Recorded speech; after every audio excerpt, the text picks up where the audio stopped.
Não, cultura.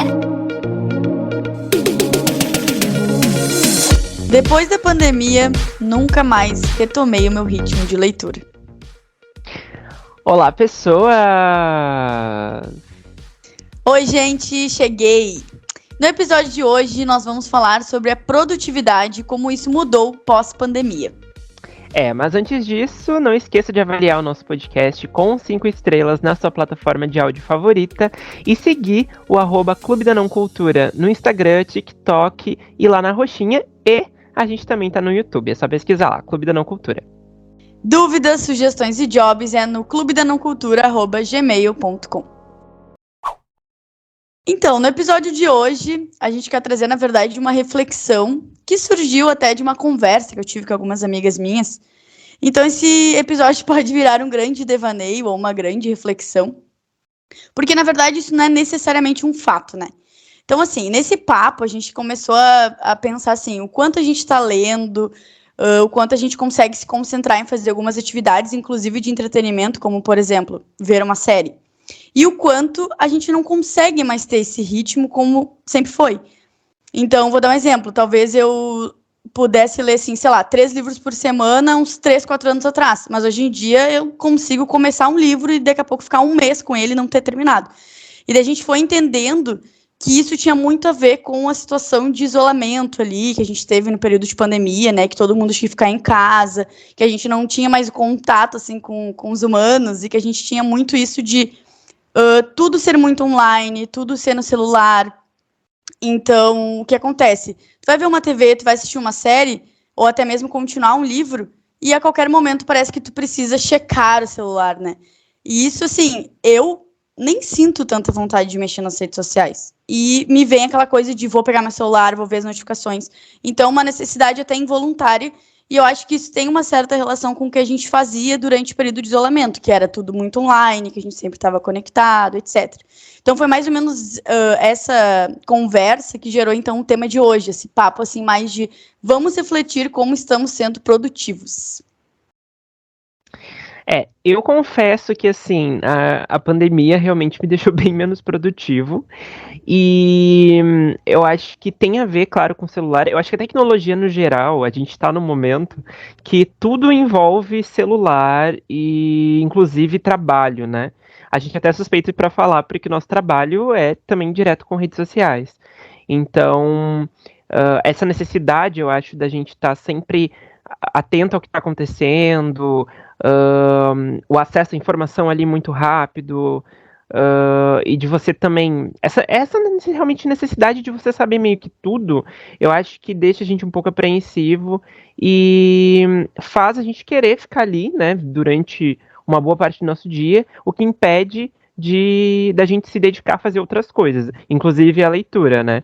Então, esse negócio de abrir o celular ali, desbloquear o celular, e você não sabe nem para que você desbloqueou, né? Você apenas fez aquilo automático, e às vezes você nem queria entrar realmente na sua rede social, no Twitter, Instagram, enfim, e você tá ali, daqui a pouco rolando um feed, scrollando a timeline, e você não sabe por quê. Eu acho que é uma coisa realmente que deixou a gente muito automatizado. Eu acho que antes da pandemia isso já acontecia, mas ela intensificou, né? E hoje, realmente, eu acho que, eu não sei quem teve Covid, né, no caso, nesse sentido também, mas tem casos de pessoas que ficaram com Covid que realmente ficaram mais lentas depois, né, de ter o vírus, né, então, eu, por exemplo, fui positivado na época e não tive nenhum sintoma, fui assintomático, mas eu acho que com o ritmo da pandemia, com essa coisa de isolamento, dessa coisa meio preguiçosa também de ficar em casa o tempo todo, algumas rotinas foram quebradas pra mim, assim. E o da leitura, isso é bem perceptível.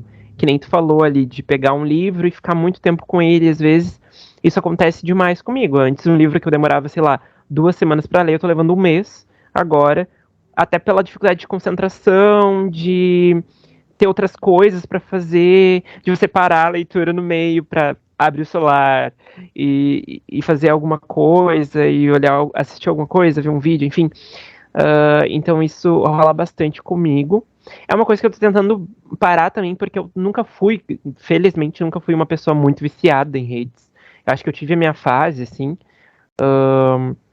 algum tempo atrás, mas hoje em dia eu não sou tanto, por uma série de hábitos que eu impus, assim, de mexer no celular em determinados momentos, de utilizar o bem-estar digital do celular, porque você pode controlar ali o tempo que você mexe em cada aplicativo, né? Hoje em dia os celulares têm essas funções, então eu acho que isso pode ajudar quem está passando por esse problema também, e me ajuda de vez em quando, assim, na forma de me reorganizar, quando eu tô muito, penso assim, que eu tô muito desatento às minhas atividades que eu tenho que fazer, eu acabo voltando para isso, sabe? Uma coisa, enquanto falava, fiquei pensando, assim, que eu acho que tá muito ligado ao fato de que a gente já tem essa conexão muito forte com as redes sociais, com o celular, antes da pandemia, mas daí, tendo esse período de isolamento, eu acho que também tem uma questão de consumo de conteúdo. Acho que isso é um ponto. A gente pegou aquela coisa assim. Primeiro que foi o boom do TikTok, né, aqui no Brasil.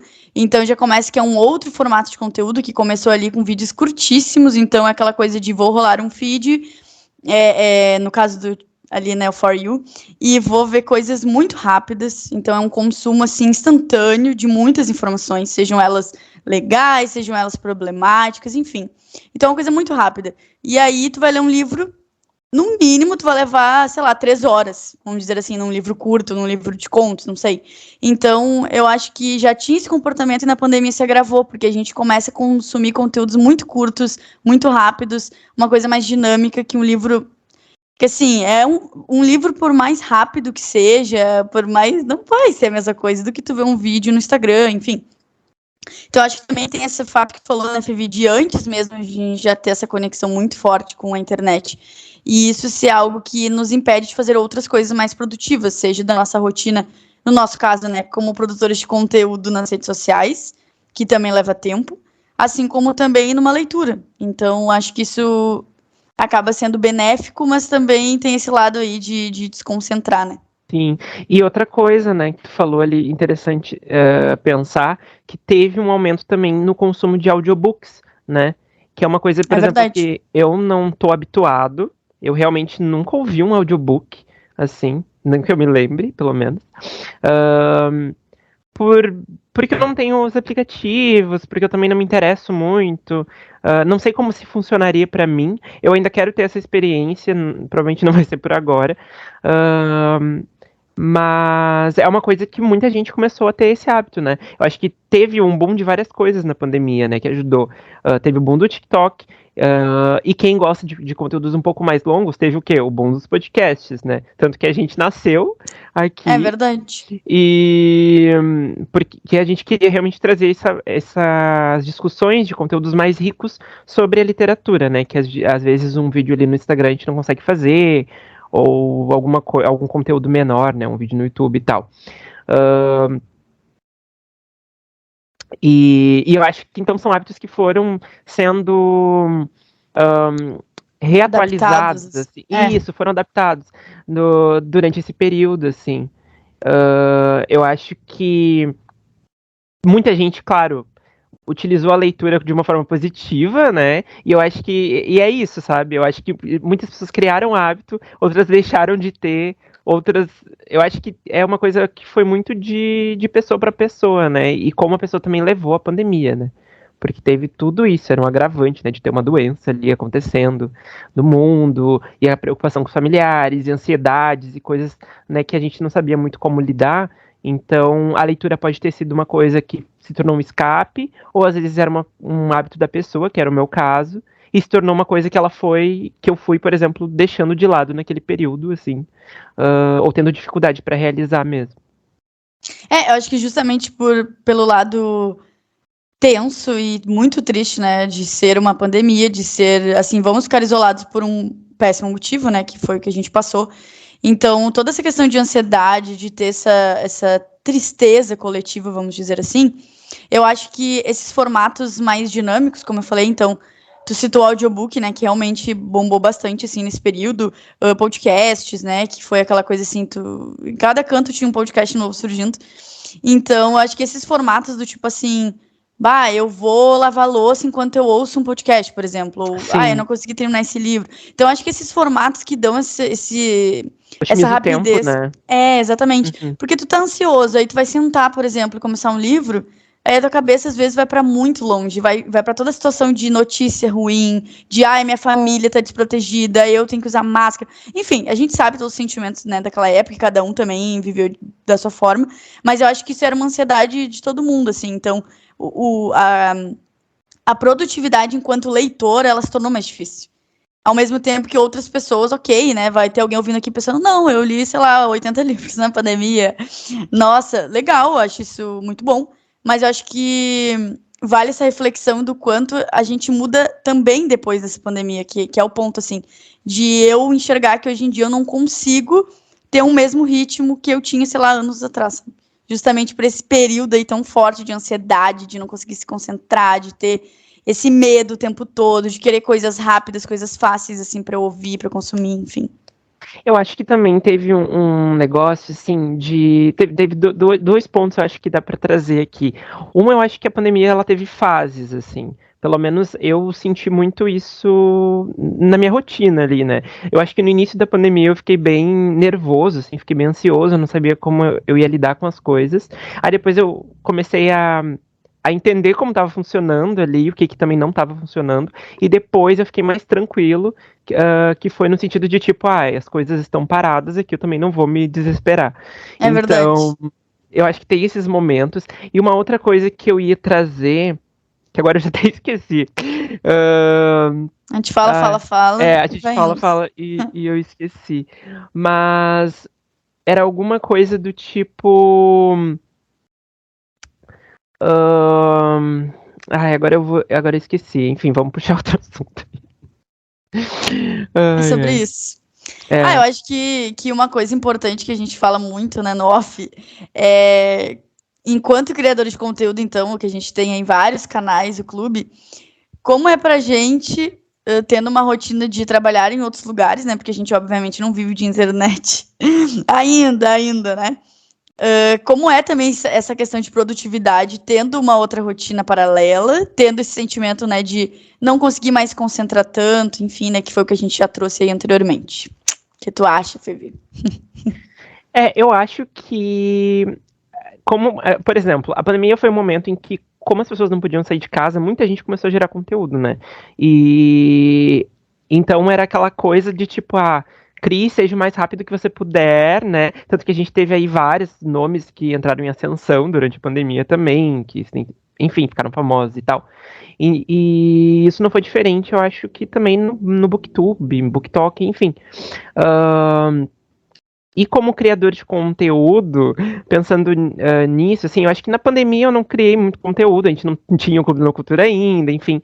Então, acho que a gente não passou tão forte por isso. Mas eu acho que muitas pessoas devem ter se sentido desmotivadas exatamente pela essa necessidade de produtividade que elas viam muitas pessoas fazer, e às vezes você não tem um ritmo que uma pessoa tem, né? Então, assim, eu admiro muito quem consegue realmente fazer 1000 stories do seu dia falando e conseguindo, sabe? Administrar bem isso daí e administrar as suas outras coisas, né?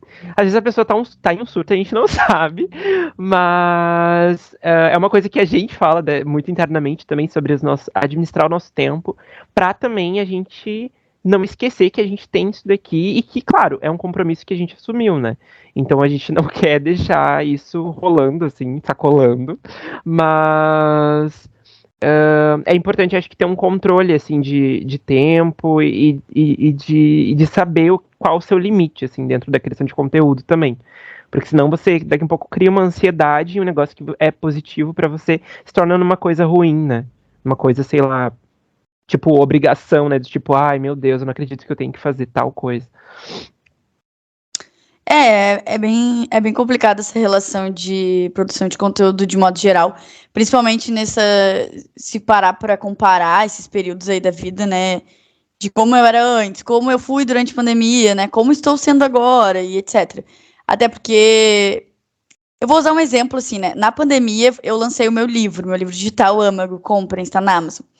E eu passei justamente por esse sentimento de ter uma ansiedade o tempo todo e uma coisa de ver outras pessoas também lançando livros e produzindo outros tipos de conteúdo ali do nicho literário, ou até de outros, e tendo um sucesso, e tendo milhões de visualizações, enfim. E eu tendo que me desdobrar e pensar várias coisas, vários formatos para poder divulgar o meu livro, para poder contar a história que eu queria contar. E eu tive surpresas positivas e tive resultados muito bons para aquela época.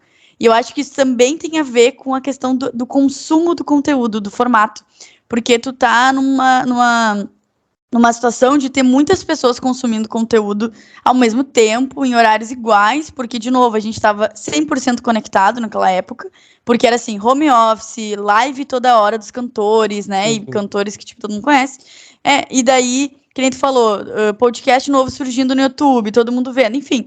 Então era um consumo em massa, e isso foi positivo, de certa forma, para mim, para divulgar meu livro, porque as pessoas estavam ali mais conectadas e tinham um engajamento muito maior, mas também tinha o meu lado, enquanto pessoa ali revisando um livro, né, fazendo toda a questão da produção de conteúdo e tal. Sim. E eu me achava regradinha, assim, tipo, eu tô cumprindo meu cronograma, tô postando as coisas, eu aparecia nos stories e tal.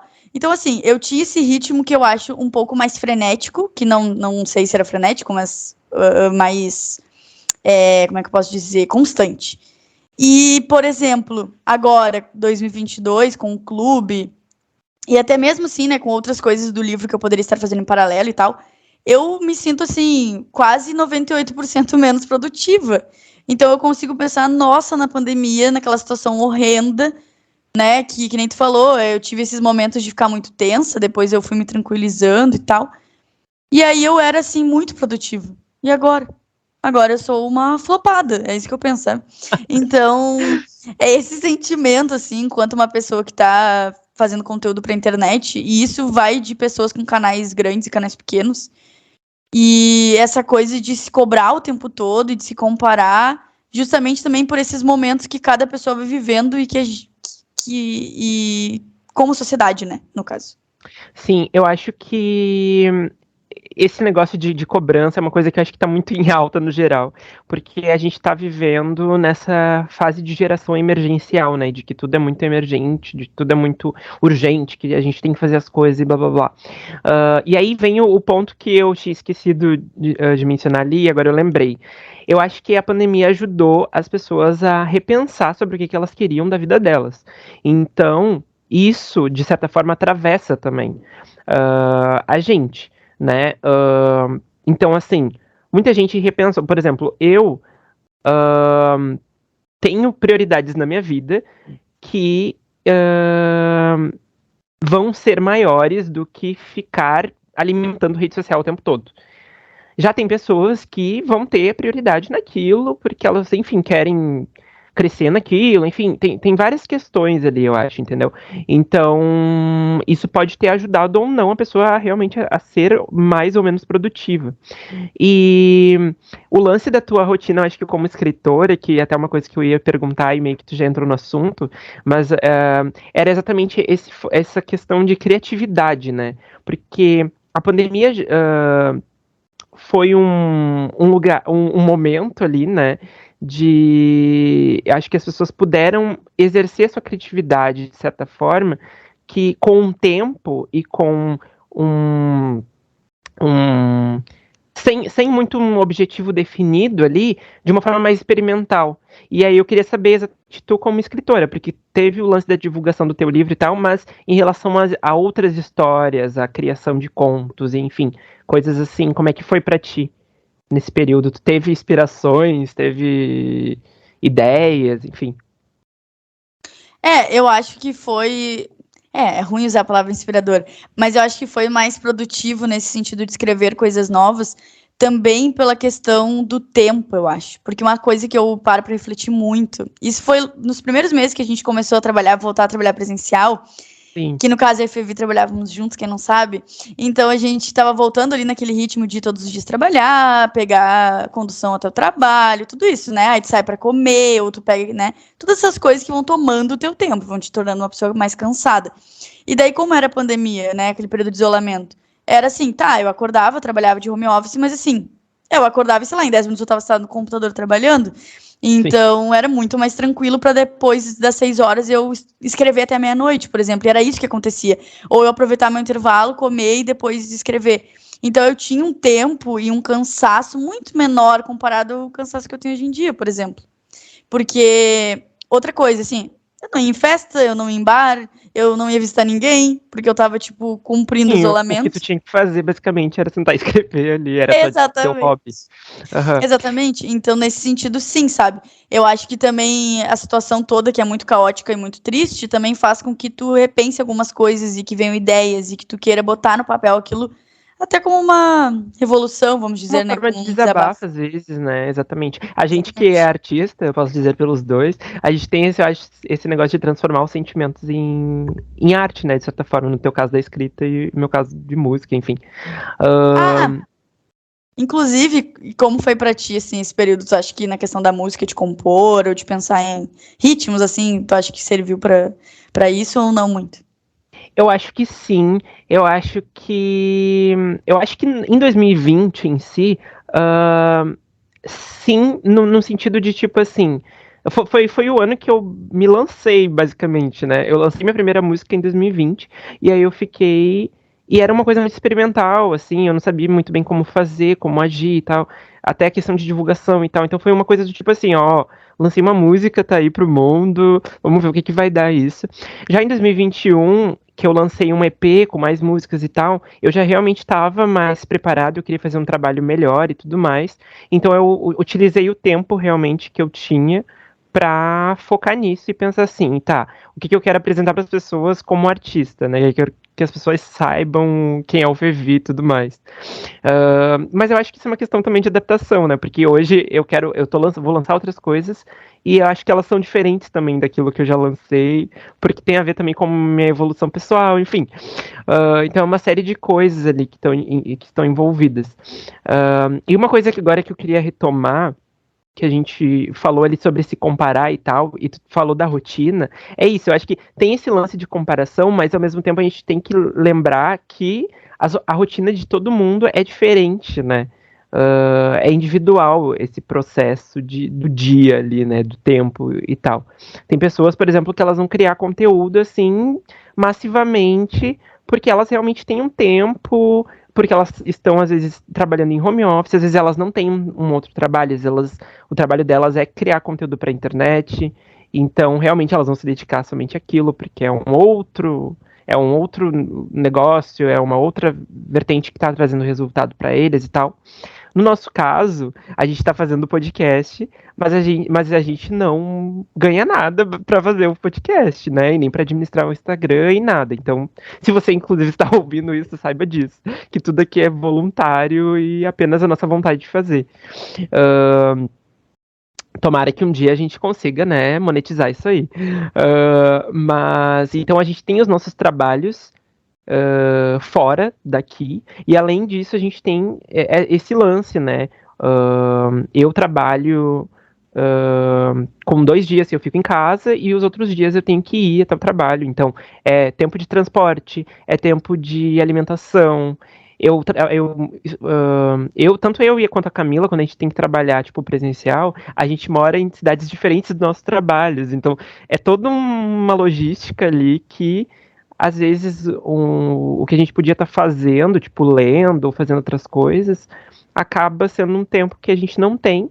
E às vezes quando a gente tenta otimizar isso, rola o cansaço também, né? Parece que tá fazendo muito ali e não funciona. Enfim, acho que é uma questão ali de entender o individual mesmo, assim, né? E tentar se comparar menos, eu acho, do que a gente costuma fazer.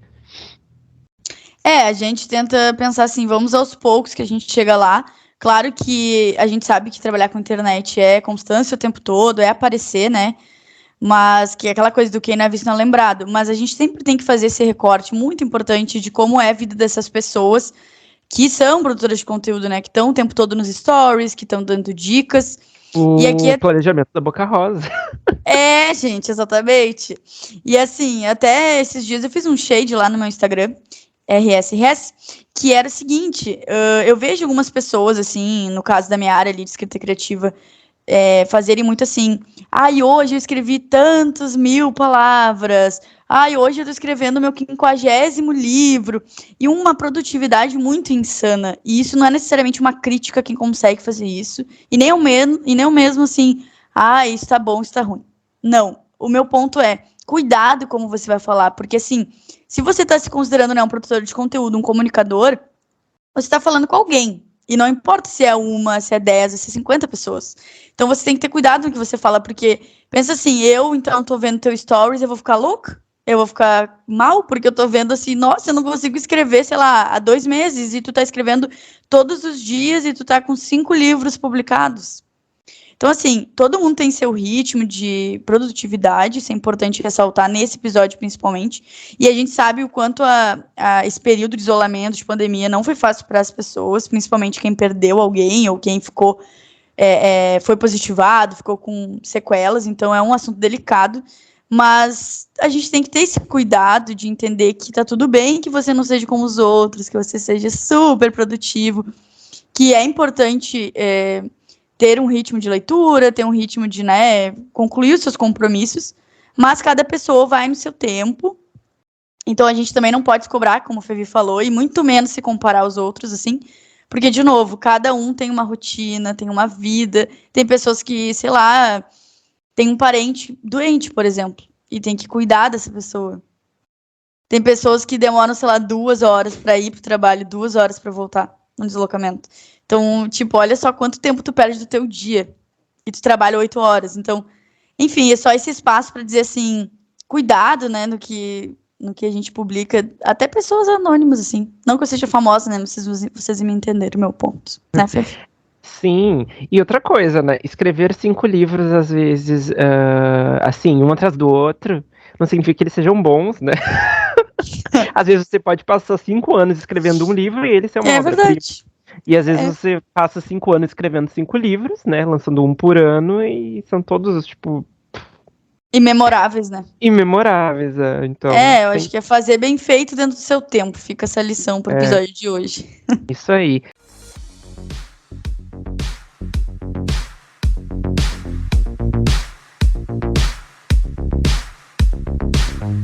E agora, então, vamos para o nosso Anota Essa, o quadro de indicações do clube, onde a gente indica ali conteúdinhos para você assistir, ler, ouvir, enfim. Qual é a tua dica, Camis? Então, eu vou panfletar A Vegetariana, da Han Kang, aqui. Eu falei também nas nossas redes sociais. É um livro bem curtinho, assim, menos de 200 páginas. Ele é publicado pela Todavia, que eu e Fevi amamos. Inclusive, o stand da Todavia na Bienal de SP tava de milhões. Patrocínio, por favor. Sim, por favor. E, gente, assim, o livro, ele é muito bom. Como eu falei, assim, tu vai lendo, tu não percebe que tá lendo, justamente porque é um livro que vai te consumindo ali e te interessando. E é uma dica justamente para essa sensação de não estou sendo produtivo, não estou conseguindo ler. Eu acho que a Vegetariana é ideal, assim, porque tu mata ele bem rápido e é um livro muito bom, assim, ao mesmo tempo que ele é forte. Mas eu acho que essas metáforas que a autora vai usando, né, para falar dessa questão de liberdade sexual, dessas violências que as mulheres sofrem, eu acho que isso tudo vai sendo feito de uma maneira menos dolorosa, assim, né, da forma como é escrito. Então é um livro muito bom, para mim foi nota 5 e eu indico para vocês. Amo. A minha indicação é para aliviar os coraçõezinhos aí das pessoas que querem chegaram em casa de um dia difícil, sentar na frente da TV e assistir Turma da Mônica, a série, no Globoplay, a série original do Globoplay, com um elenco ali dos filmes, quem já viu Turma da Mônica, Laços e Lições, fica aí a dica, é muito divertido, tem um mistério assim meio Agatha Christie, sabe, pra quem gosta, e também uma comédia ali, tem umas lições, né, bem de de moral, assim, vamos dizer, sobre a vida e sobre ser quem se é e não ter vergonha de ser quem você é e tal. É muito divertida, muito bonita. Como eu sou um moniker, né? Não sei como eu fã de Turma da Mônica, não sei. Ah, eu amei. Como eu sou um moniker, como eu faço parte da turminha do Limoeiro, desde pequeno, né, que eu sou apaixonado pelo universo do Maurício de Souza, eu, obviamente, chorei nessa série, porque eu choro em qualquer coisa Turma da Mônica, é incrível isso, o poder que eles têm sobre mim, esses personagens. Mas fica a dica, gente, é muito divertido, muito legal, todas as atuações são maravilhosas, inclusive a da Mariana Ximenes, que é meio questionável, mas ela tá bem nessa série. Joguei meu shade. Tem que ter shade nos episódios, senão, né? E é isso, gente, fica a dica aí, assista, é muito boa mesmo. Amei, Phoebe. Então estamos chegando ao fim desse episódio. Não esqueçam de nos seguir nas redes sociais. Nós somos o @Clube da Não Cultura. E isso, a gente também tá no YouTube, vai lá assistir nossos vídeos, tem resenha do Impulso, tem todos os episódios do podcast estão lá também, caso você queira ouvir pelo YouTube, enfim, né? Não tem o Spotify assinado, temos no YouTube também ali os episódios e em outras plataformas por aí. É isso. Eu ia dizer que inspirado nesse episódio, nós vamos aí nas próximas semanas ficar muito produtores de conteúdo e fazer várias coisinhas lá no YouTube pra vocês. Isso aí, fiquem atentos. Beijo, gente. Beijo, gente, até semana que vem.